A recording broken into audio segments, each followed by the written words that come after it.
প্রথমেই কুচবিহারবাসীকে আমি কৃতজ্ঞতা জানাই, ধন্যবাদ জানাই, অভিনন্দন জানাই যে তারা 2024-এ সাংসদ হিসাবে আমাকে তারা আশীর্বাদ করেছেন এবং কুচবিহারের মানুষ দেরিতে হলেও যে একজন গুন্ডাকে সাংসদের পদ থেকে তাকে অব্যাহতি দেওয়ার জন্য ভোটদানের মধ্য দিয়ে আমাকে তারা আশীর্বাদ করেছেন। সেই জন্য কুচবিহারবাসীকে আমি আন্তরিক অভিনন্দন জানাই, কৃতজ্ঞতা জানাই এবং কুচবিহারের মানুষের সার্বিক সুস্থতা, সার্বিক উন্নয়ন আমি কামনা করি। এই যে এত অভিযোগ ছিল, আক্ষেপ ছিল, সেটা কিভাবে পূরণ করবেন? অভিযোগ আক্ষেপ সে মানুষের আছে, তো সেটা ধীরে ধীরেই আমরা বিভিন্ন বিষয় নিয়ে আলোচনা করি, সেটাকে আমরা করব। প্রথমবার সংসদে যাচ্ছেন, মানুষের জন্য কি কি ভাবনা রয়েছে, কি বলবেন সংসদে? সংসদে প্রথম, কিন্তু আমি জনপ্রতিনিধিদের প্রথম নয়, বিধানসভাও ছোট সংসদ আর এটা বড় সংসদ, দেশের সংসদ, তার কাজকর্ম সব একই। কুচবিহারের মানুষের সঙ্গে আলোচনা করে মানুষের প্রায়োরিটি কী চায়, কারণ আমরা মানুষের কথা বলি, মানুষের হয়ে কাজ করি। আমরা কুচবিহারের মানুষের মতামত নেব এবং তাদের মতামত নিয়ে তারা কি চাইছেন সেই কাজগুলোকে আমরা প্রায়োরিটি দেওয়ার চেষ্টা করি। জেলা সভাপতি অক্লান্ত পরিশ্রম করেছে, তা কি বলুন, কত মার্কস দেবেন তাকে? কিন্তু অবশ্যই আমার ভোটের সেনাপতি, জেলা সভাপতি আমার ভাই অভিজিৎ দেবভৌমিক, সে আমার সবসময় পাশে আছে। আমি এই যে কুচবিহারের এই লোকসভা নির্বাচনে শুরুর থেকে শেষ অবধি এবং এখনও অবধি আমার সঙ্গে আছেন, এইভাবে জেলা সভাপতি একজন প্রার্থীর সঙ্গে 24x24 সবসময় ছিল, আছে, যার জন্য এটা আমার একার কোনো কৃতিত্ব নয়, গোটা কুচবিহার জেলার যারা নেতৃত্ব, আমরা ইউনাইটেড কুচবিহারের একটা ছবি আমরা প্রকাশ করেছি। সেই ইউনাইটেড কুচবিহার আমাদের এই ফল এবার নিয়ে এসেছে। দাদা, জেতার আগেও কথা হয়েছে, জেতার পরে কোন কোন কি ফ্যাক্টরগুলো আপনার জেতার জন্য কাজ করেছে? আমি প্রথমে বলেছি যে বিজেপি মানুষকে যেভাবে মিথ্যাচারের মধ্য দিয়ে 5 বছর ঠকিয়েছে, রাজবংশীদের ঠকিয়েছে, নমশূদ্রদের ঠকিয়েছে, বিশেষ করে দ্রব্যমূল্য যেভাবে মানুষের নাবিশ্বাস উঠে গেছে, তারপরেও বিভিন্নভাবে ধর্মের নামে মানুষকে মিথ্যা কথা বলেছে এবং কখনো উন্নয়ন প্রকল্পের কথা বলে মানুষের কাছে ভোট নিয়েছে, আচ্ছা দিনের গল্প শুনিয়েছে। এইসব নেগেটিভিটি বিজেপির কাজ করেছে এবং পাশাপাশি আমরা আমাদের বাংলার সরকার মানুষকে সরাসরি যাতে বেনিফিট করা যায়, তাদের সরাসরি আমরা তাদের পকেটে যাতে পয়সা দেওয়া যায়, সে স্কিমগুলো আমরা করেছি এবং রাস্তাঘাট থেকে শুরু করে শিক্ষা, স্বাস্থ্য, পানীয় জল এবং প্রত্যেকটা পরিষেবার ক্ষেত্রে আমাদের সরকার একদম প্রথম থেকে শেষ অবধি কাজ করে যাচ্ছে এবং আমরা প্রায় 70% কাজ শেষ করে ফেলেছি, 20% কাজ বাকি আছে, এটাও আমরা আগামী দিনে করব।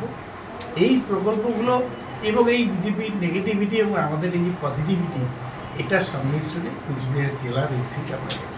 সিতাই বিধানসভায় উপনির্বাচন হবে, আপনি কাকে দেখতে চাইবেন দলের প্রার্থী হিসেবে? এটা দলের ব্যাপার, দল যেটা সিদ্ধান্ত করবে অবশ্যই সেটা সিদ্ধান্ত মেনে নিতে হবে। এটা আমার সিদ্ধান্ত নেওয়ার ক্ষমতা নেই বা অভিজিৎ দেবভৌমিকের সেই ক্ষমতা নেই, আমাদের রাজ্য পার্টি আছে, তারা সিদ্ধান্ত নেবে।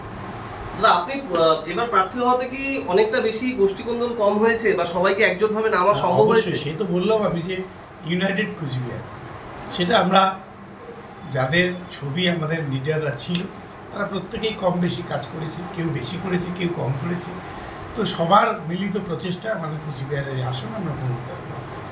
আচ্ছা, উত্তরবঙ্গের অন্যান্য সিটগুলোতে এরকম অবস্থাগুলো?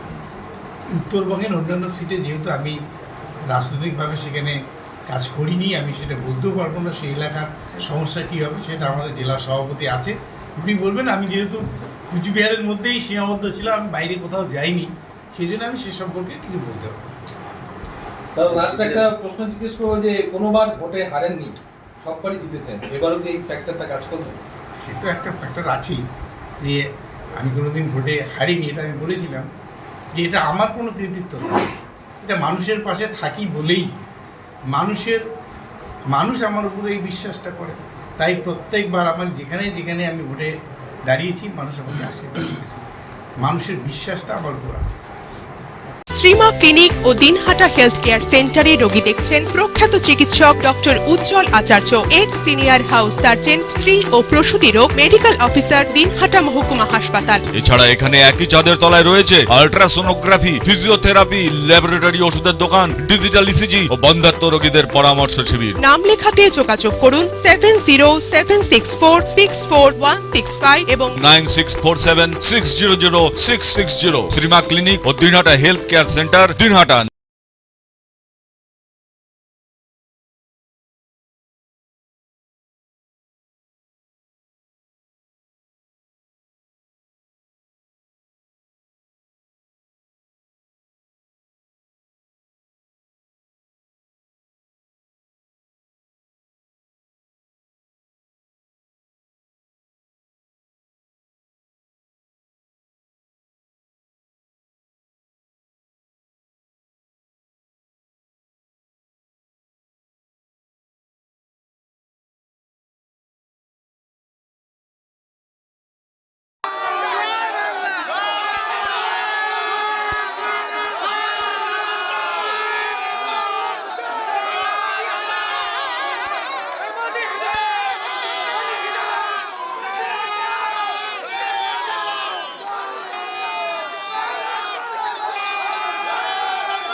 সাধারণ মানুষের জন্য কোনো কিছুটাই ভাবেনি, কোনোদিনও কোনো কিছু করেনি। সাধারণ মানুষ কিন্তু ভোট দিয়েছে, আমাদের জোড়াফুল চিহ্নেই ভোট দিয়েছে। আপনারা জানেন লক্ষ্মীর ভান্ডার পাচ্ছে, মহিলারা বিশ্বাসে একদম আনন্দিত হয়ে গেছে। সব মহিলারা ভোট দিয়েছে। আপনারা ভোটটাকে ওরা অনেক ভুল বুঝিয়েছে, কিন্তু ভোটকে আপনাকে পারেনি। আপনারা জানেন সব লক্ষ্মীর ভান্ডার, যুবশ্রী, রূপশ্রী, কন্যাশ্রী, স্বাস্থ্যসাথী,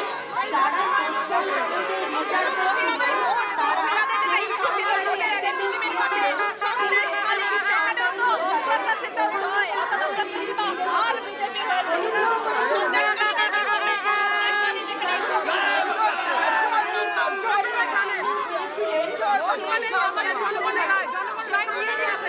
শেষেই জিতে জনগণ রায় দিয়ে দিয়েছে। আপনারা আজকে দেখছেন সবুজ আবিরে সবাই